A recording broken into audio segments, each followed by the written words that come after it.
नमस्कार मित्रांनो, कस काय बरे आहात ना?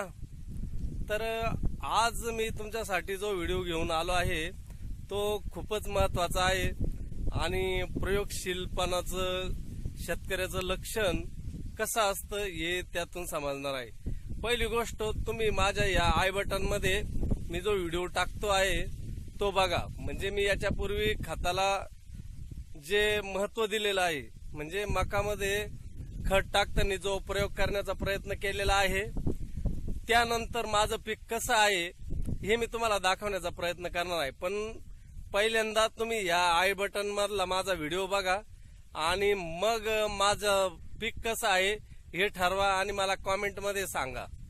चला तर मग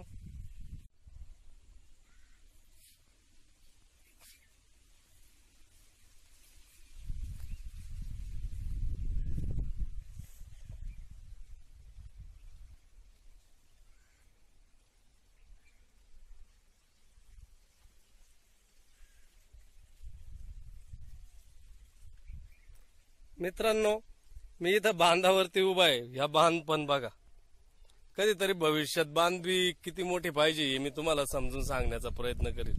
हे बघा, हा पा बांध माझा, हा एवढा बांध आहे।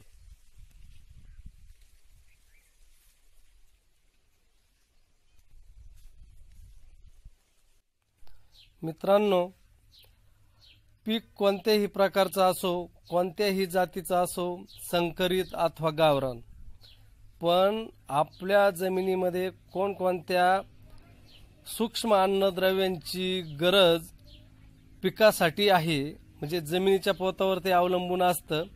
आणि जर ते शेतकऱ्याच्या लक्षात आलं, किंवा आता ज्या वेगवेगळ्या प्रयोगशाळा निघाल्या आहेत माती परीक्षणासाठी, तर ते माती परीक्षण करूनही आपण सूक्ष्म अन्नद्रव्य आपल्या जमिनीत कोणतं कमी आहे त्यानुसार पिकाच्या ग्रोथसाठी काय गरजेचं आहे या सगळ्या शिफारशीनुसार आपण खत देऊ शकतो। पण तुम्ही जर माझ्या आय बटन मधल्या व्हिडिओमध्ये बघितलं तर मी असं कोणत्याही प्रकारचं माती परीक्षण केलेलं नाही। पण मग मला स्वतःच्या मनाने, माझ्या अनुभवातून मला असं वाटलं की मला ह्या अन्नद्रव्यांची गरज असू शकते माझ्या पिकांच्या वाढीसाठी माझ्या जमिनीतून, म्हणून मी हा प्रयोग केलेला आहे। आणि मी तुम्हाला कितीदा त्या व्हिडिओमध्ये सांगितलं की मी तुमच्यासाठी रेकमेंड करत नाही, पण मी माझं पीक पाहून तुम्हाला असं सांगू शकतो की तुम्ही हा प्रयोग आपल्या शेतात केला तर हरकत नाही।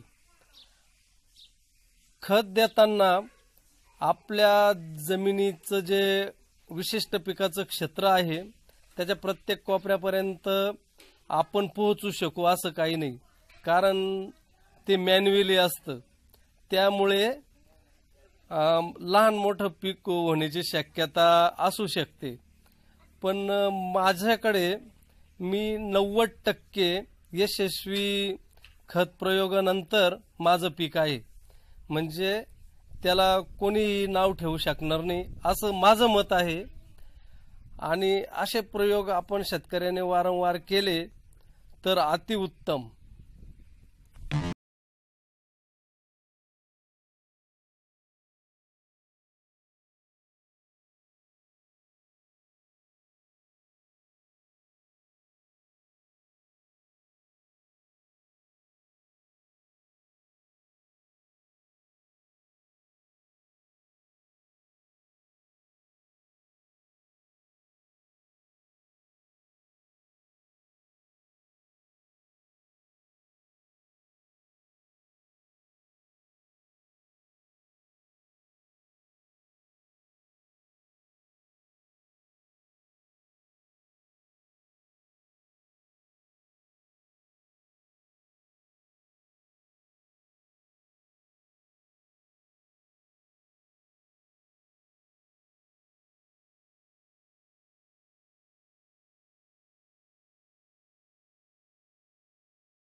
आपल्या खताचा व्हिडिओ आपण बघितला असेल आणि त्यानंतर जर माझी ही पीक पाहणी, माझं पीक कसं आहे हे जर आपल्याला आवडलं असेल तर माझा चॅनल आपण सबस्क्राईब करा, शेअर करा आणि लाईक करायला विसरू नका। जर तुम्हाला वाटत असेल की मी टाकलेल्या खताला ह्या मक्का एकदम व्यवस्थितपणे याची वाढ झालेली आहे, चांगलं उत्पादन होईल, तर आपण नक्की माझा चॅनल सबस्क्राईब करा, शेअर करा आणि लाईक करा।